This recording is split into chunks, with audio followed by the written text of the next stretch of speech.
Have a good day, Mayor. The third, Okay, you too, Rabbi. Be well. Rabbi Levitt, Gemora. Oh, Lou. Yes. How are you doing? Okay. Closing Sefer Daniel and opening Gemora of Metzia. Okay. Oh,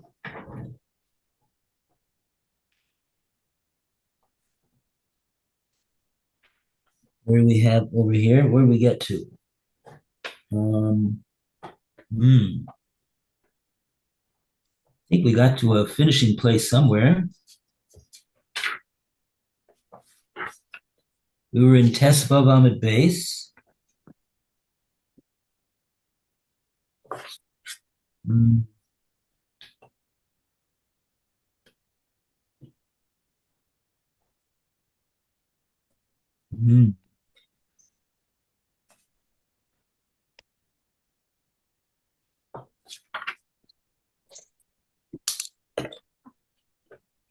mm, mhm.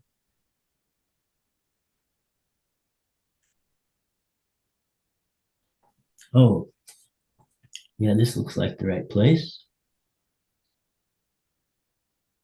Uh, okay, so we're really right in the middle. We got up to Huckabamaya Skinan, which is going to be an answer to a kasha that the Gemora asked.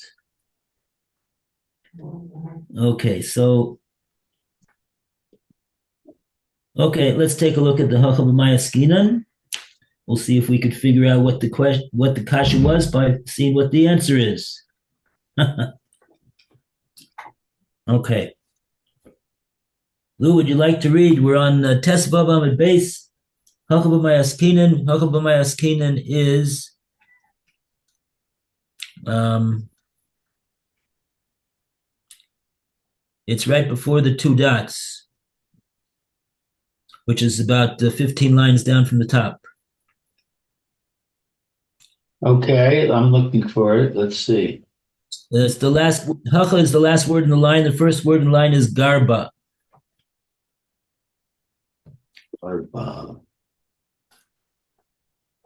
Garba. I got it. Garba. Oh yeah, right. Now I remember what's going on over here. Okay, let's see. One page.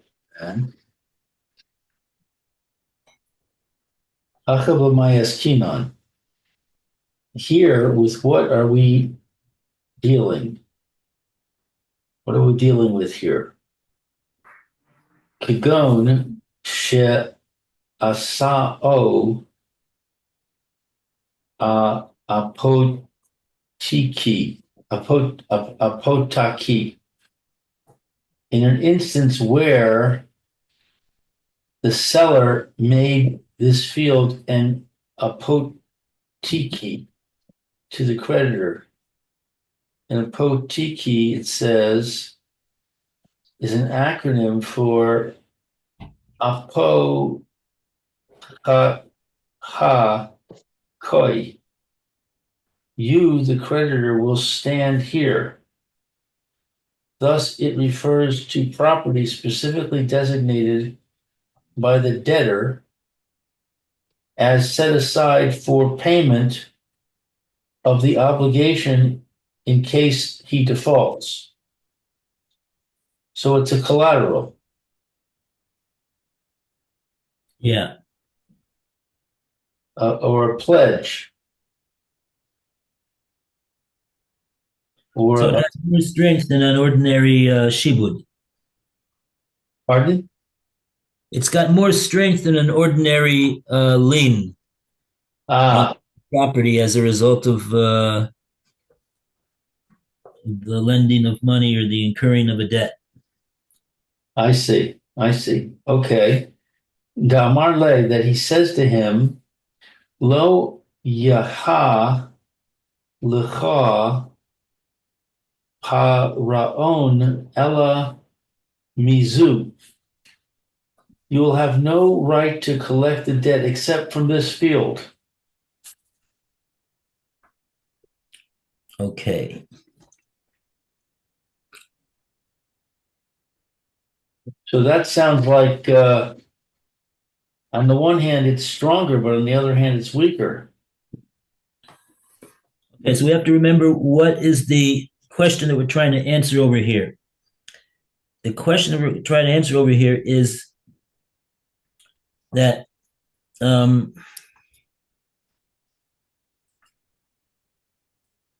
okay, we're gonna have to get into this a little bit.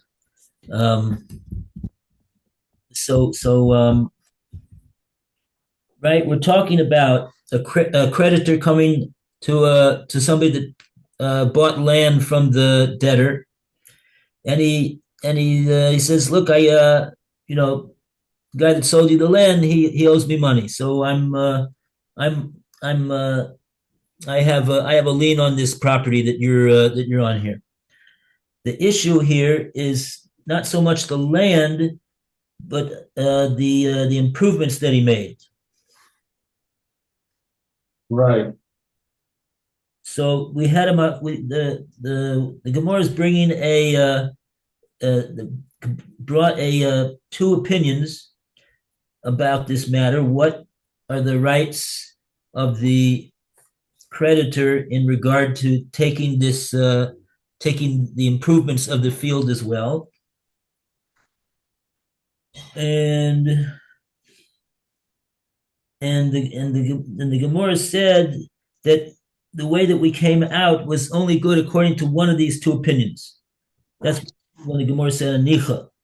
Anicha lemanda omar de isle zuze lelokeach lo motzi misalek le lebal chov. That the Baal Chov was coming to collect from the property that the purchaser bought, which was on lien, that property that he bought. That opinion holds that the purchaser is not able to push away the creditor by just giving him the amount of money that he is owed. So Gemara says, regarding that opinion, Shapir, what we said above was good. What was good? It was understood why it is that the Baal Chov will pay the Lokeach for the amount of the improvements, and with that he will be able to remove him from the field.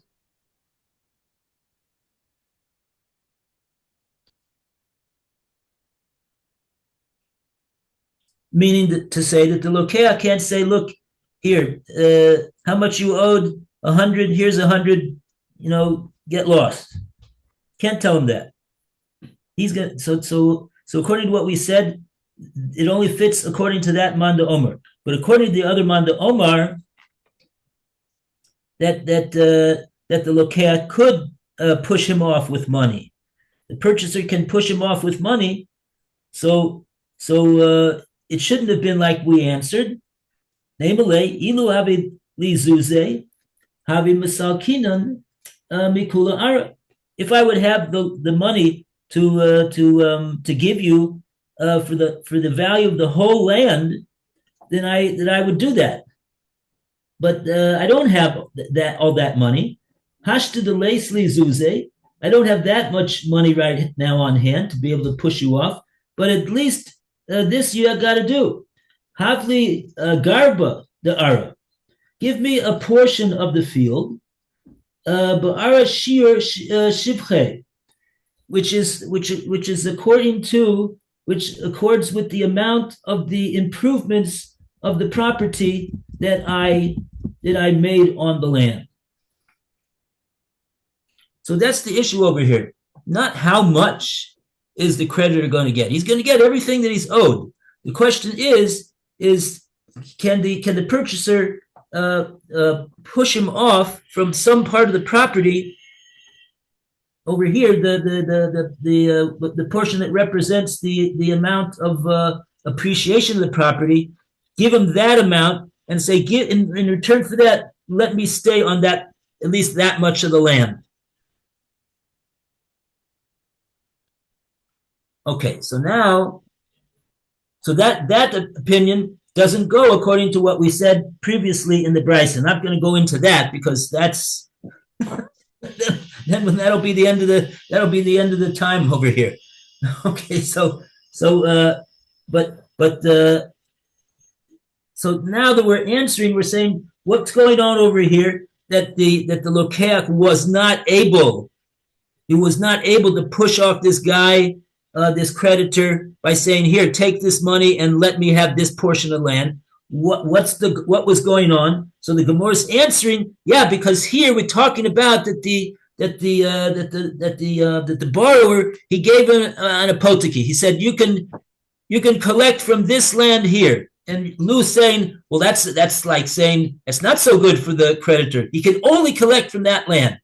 Okay, maybe theoretically that's true, but provided that the land is the land doesn't run away. And even if the borrower sells it to somebody else, and that's what happened over here. So now the creditor is dealing with somebody that he never dealt with before. He's dealing with the purchaser of the land that there was an apoteki on. He's got more rights. The creditor's got more rights against this Lokeach because he's got an apoteki. That's the strength of the apoteki over here. In other words, we're saying, even according to this opinion that says that generally speaking, meaning when you don't have an apoteki, just have an ordinary lien on the land, then there's this second opinion that the Gemora was quoting, saying that what's his name? The purchaser can say, here's 100. That represents the amount of the improvements on the land that you're entitled to, because that's the amount that you're what do you call it? That's the amount of the money that's coming to you because of your creditor for that amount. But listen here. I'm giving you that 100. And now you let me stay on 100 worth of the land. You can't kick me off there. So but even that opinion will say that when the creditor has an apoteki, even that opinion will agree that the creditor can remove him from that portion of the field. And even if his credit, what he's due is only 100, and the property together with the improvements is worth 130. So he'll give him I think he'll give him 30, even according to Shmuel, but he'll be able to remove him from the field. It gets very complicated because we said, Rashi said before that according to Shmuel says he takes and he doesn't give anything. But we said, I think before, that was when it was equal to the amount that he was owed. A lot of details over here. Okay, but that's the general answer. What we're saying over here. In other words, we're seeing over here that the apoteki, the creditor has a greater koach over here because of the fact that he's got an apoteki. So we're looking at the fact that the apoteki has greater koach than an ordinary lien. Okay. So now let's go to Hikir Bo. So now that's the end of that section. We got 2 dots over here. And now we got a new case over here. Hikir Bo. Hikir Bo. She Eina Shalo. If the purchaser recognized that the property was not the seller's, in other words, it's a thief. Ula kacha, but nevertheless, he purchased it and improved it, and then it was seized by its legitimate owner. Amar Rav says, Ma'os yesh lo. The purchaser has the right to compensation from the seller for the money which he paid for the property. Shevach ein lo, but he does not have the right to compensation for his improvements. Ushmuel Amar, and Shmuel says, Afilu ma'os ein lo. He does not even have the right to receive compensation for the money which he paid for the property.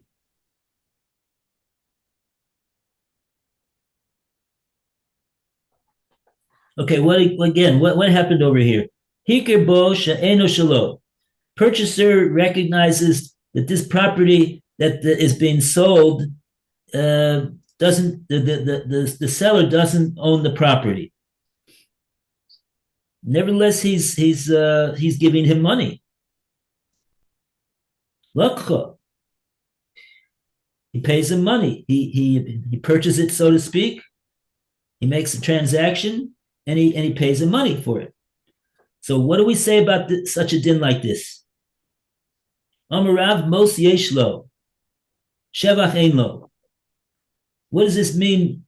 Money he has, the principal he has, shevach ein lo, but the improvements he doesn't have. And Shmuel disagrees. Shmuel amar afilu mos ein lo.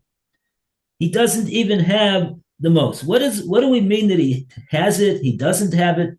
What's that all about? There's a Rashi over here.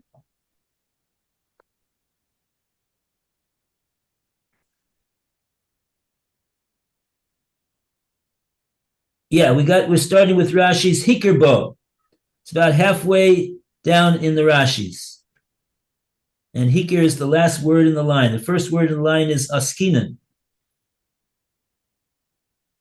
Hikerbo, yeah, the seeker, that it was recognizable. Lokeach, the karkazo, the purchaser of this land.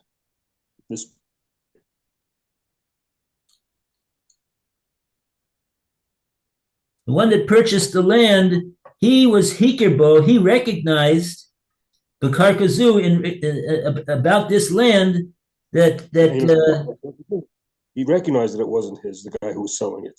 So why did he buy from somebody else? Shalamocher, from the seller, Sheguzla, that robbed it. Right, it was with him. The Lachan still purchased it. Still purchased it knowing that it was stolen, that the guy is selling the property that's not his. Now, why would somebody do that? What are you gaining by trying to sell property that's not yours? How is it helping you in any way? He didn't know. But he could know. He knew it. That's the whole point of it. He knew that. He liked the one that's buying it from the purchaser is the one who's hikerbo. The one who's buying it from the seller is hikerbo. But what's his name? The seller. We're not saying that he knows that he's selling property that doesn't belong to him. He believes he bought it. He bought it from somebody who happened to be the Goslin, but he didn't know that. Yeah, he did. That's the whole point. No, I think you're making him. I think this is the way I understand the story. There's many steps to this story. The story goes like this. There was Jew number one owned the land. Jew number two stole it from him. He's the Goslin. Jew number two sells it to Jew number three. Does Jew number three realize that Jew number two is a Goslin? No. Yeah. He doesn't. He says he does know. Solo. He knows it is. He knows. Right. He's agreeing that he knows it's not his. He knows it's stolen property. He recognized.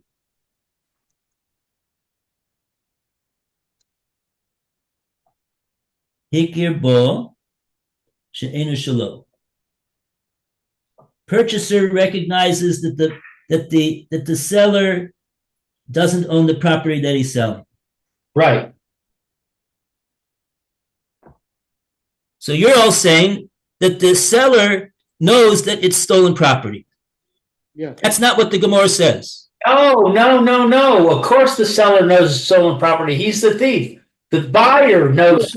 I'm saying he's not the thief. He bought it from the thief. The seller bought it from the thief. No, the seller is the thief. How do you know? Where does it say it? It says that the property, that he recognized that it was not the seller's property, according to Rashi. The footnote says the purchaser realized that it was stolen property, according to Rashi. Right? The purchaser realized that it was stolen property. Right? I agree. The purchaser realizes that the property that is being sold to him is stolen property. But that doesn't necessarily imply that the one who's selling it realizes that it's stolen property. How can he not? He's the thief. He bought it from the thief, I'm saying. So the thief knows it's stolen. The thief stole it. I'm saying that the only one that realizes that the property is stolen is the one who's purchasing. The Gemara doesn't say that the seller realizes that it's purchasing, that it's stolen, because it's irrelevant what he knows. The issue is the purchaser. The purchaser realizes that this property that the seller is selling does not belong to him. Okay, fine. So in that scenario, it doesn't really matter to us whether the seller realizes that it doesn't really matter to us whether the seller is the Goslin or he himself is a purchaser from the Goslin. It doesn't make any difference. I agree. So therefore, I'm saying that it's not necessarily the case that the seller was the Goslin. Fine. What you just said, we don't care. Right. So therefore, I say that the seller who's selling this land does not necessarily realize that this is stolen property. Fine. I don't care. That's what we've been arguing about, though. Right, but I don't know why we're arguing about it, because it's not relevant. Okay. Answer Phil's question. Phil is asking, why would the purchaser purchase land when he knows that it's stolen? And my answer is, he likes the land and he hopes that he won't get caught. Or he says that in the meantime, until the true owner kicks me off the land, at least I'll have possession of the land. Only for a short time, because you know it's not yours. It has to go back because it's not. You don't know it has to go back. Maybe the original owner will not find him. Okay, I don't know if he's that much of a dreamer, but it's not the true owner of the property knows where his property is. It's not like a lost item. He knows where it is, and it's only a matter of time until he gets himself together and confronts the one who's on the property. The reason why he hasn't, but still in all, even though that's so, it's still worth it for this guy to buy the property, because until that time happens, he's got possession of the property. So that's why he bought it. And he can build a house on there and rent it out and make money. Yeah, I don't know if he's going to make such a tremendous investment so quick. He'll probably wait a while before he does so much. But yeah, basically, yeah, right. Basically, in the meantime, he's able to use this property and profit from it. So that's why he bought it. Oh, not only that, but according to Rav, he gets his money back. So he's got nothing to lose. According to Rav, well, let's see what this means. Mos yeshlo and shevach ein lo. We got a Rashi over here. Mos yeshlo. Wait a second. Do we really get as far as most Yeshlo? I'm not even sure we got that far. Oh, we didn't even read that yet in the Gemora. We didn't get that. We didn't read those words in the Gemara yet.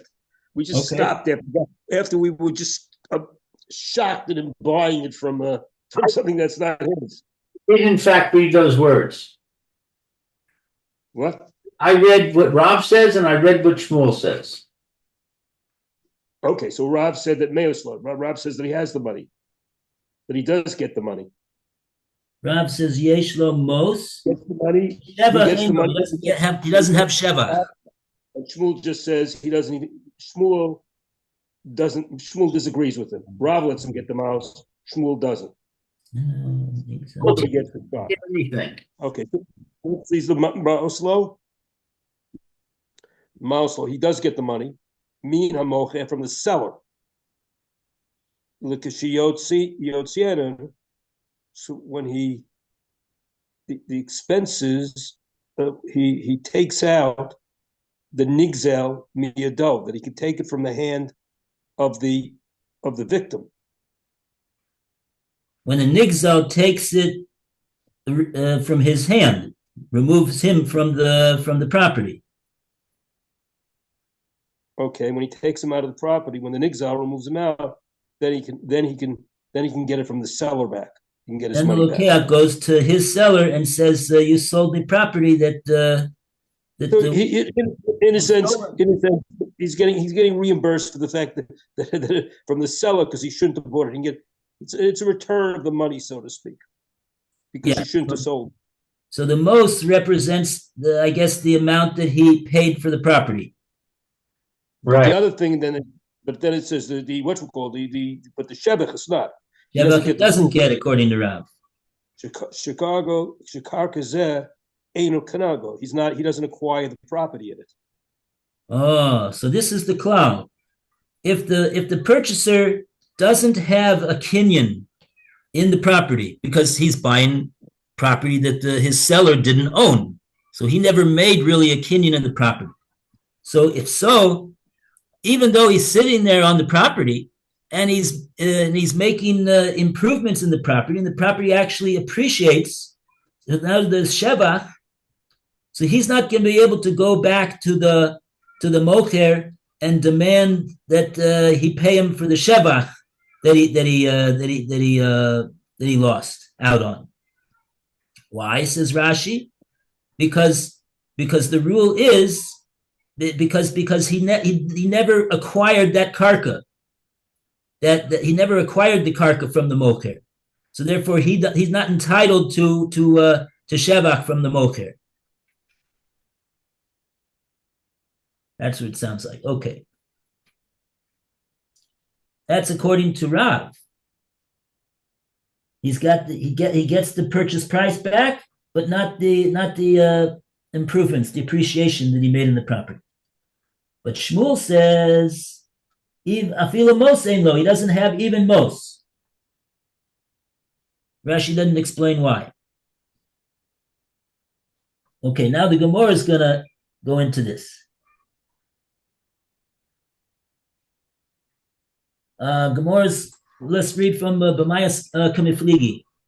What is Rav and Shmuel arguing about? That Rav says the most he does get back from the seller, and Shmuel says no, even the most he does not get back from the seller. What are they arguing about? My Kamifligi. What are they arguing about? Rav Savar, Rav holds, Adam Yodea Shekarka Ein Lo. The purchaser realizes that the land is not the seller's. He did not intend to give the money as payment.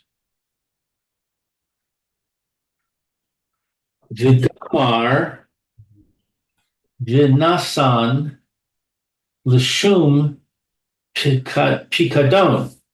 Rather, he made up his mind and gave a deposit.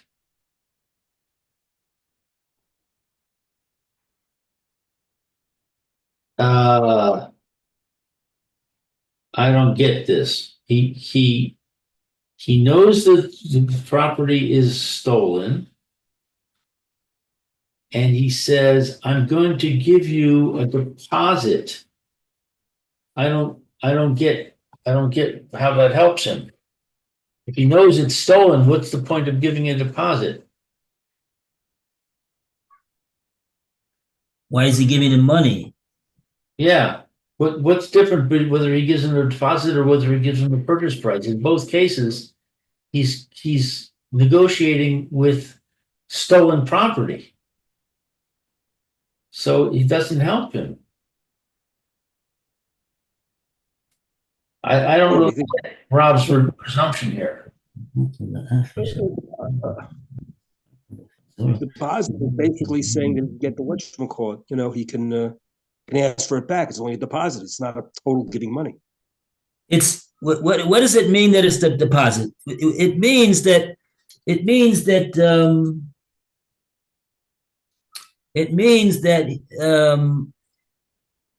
he's not saying anything to the guy, because I still maintain that the guy himself, he doesn't realize that the property doesn't belong to him, but what the purchaser is saying to himself is, I'm giving this guy this money so that to allow me to move on to the property, because as it is right now, he's on the property.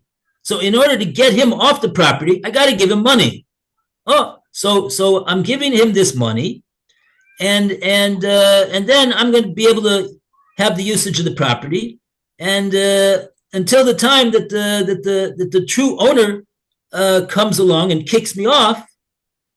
So then why are we calling that they gave it a pikadon? Because he's going to he's giving it as, so to speak, as something that which is a deposit which you get back. That's the main point over here. He's giving it to him sort of like, as a deposit, with the idea that just like anybody deposits an item by somebody, that person has the item until you ask for the deposit back. It's not. In other words, it's not meant as a money to purchase the property. It's not meant as a gift that you can keep for yourself. It's meant as a deposit, which at when the time comes, I'm going to come back and ask you for the money that I deposited to you. And it has a halacha of being a pikadon. That's the Gemora's point here.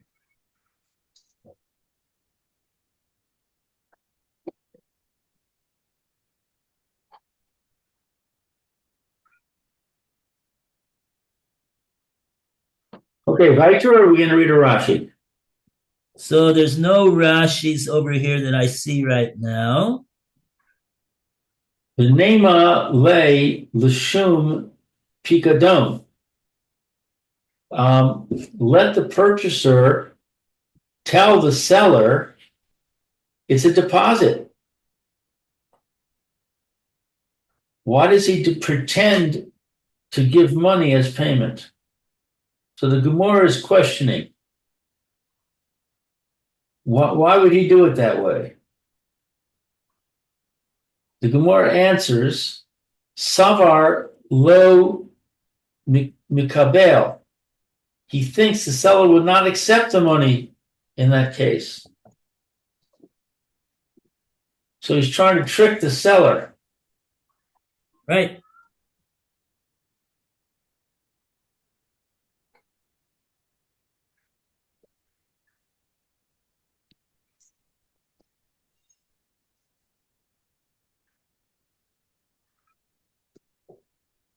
Weiter?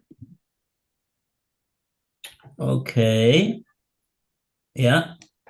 Ushmuel Savar, but Shmuel thinks Adam Yodea she karka ain lo.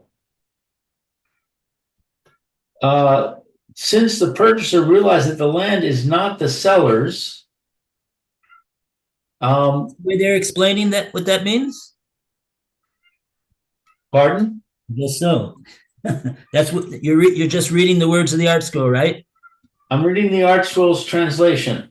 Because I would have a different interpretation of these words. Ain lo is not his. Who's the he that the Gemora is talking about?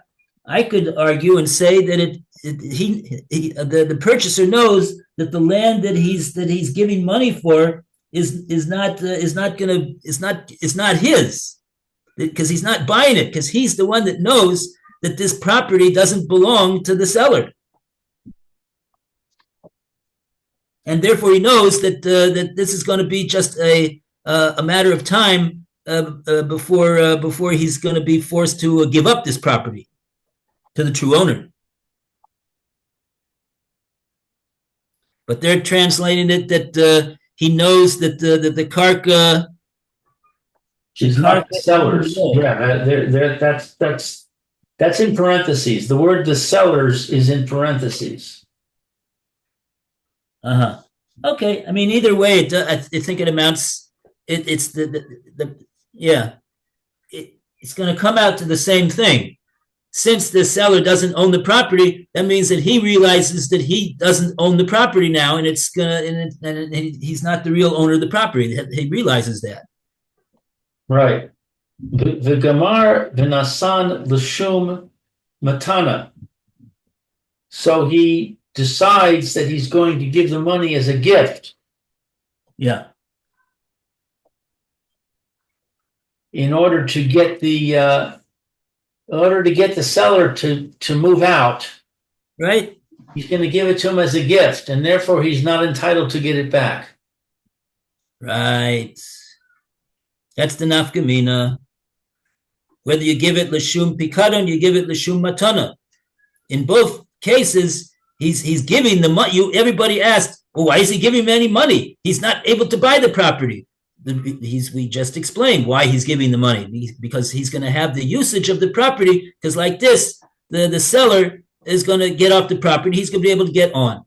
But the only question between Rab and Shmuel is, what's the terms that he's giving the money? Is it a money that he's going to be able to get back from the guy, or is it money that he's just giving it to him for the right to be able to move in, however long that's going to be? In that case, it would be regarded as he's giving him a matana. Thank you, Rabbi. Oh, we're out of time. Okay. All the best, everybody. Have a great day. A great day. Bezrat Hashem. Bye, Phil. All the best. What day is today? Monday. I gotta finish the low. Okay. I'll get it to him by tonight, tomorrow, whatever. Take care.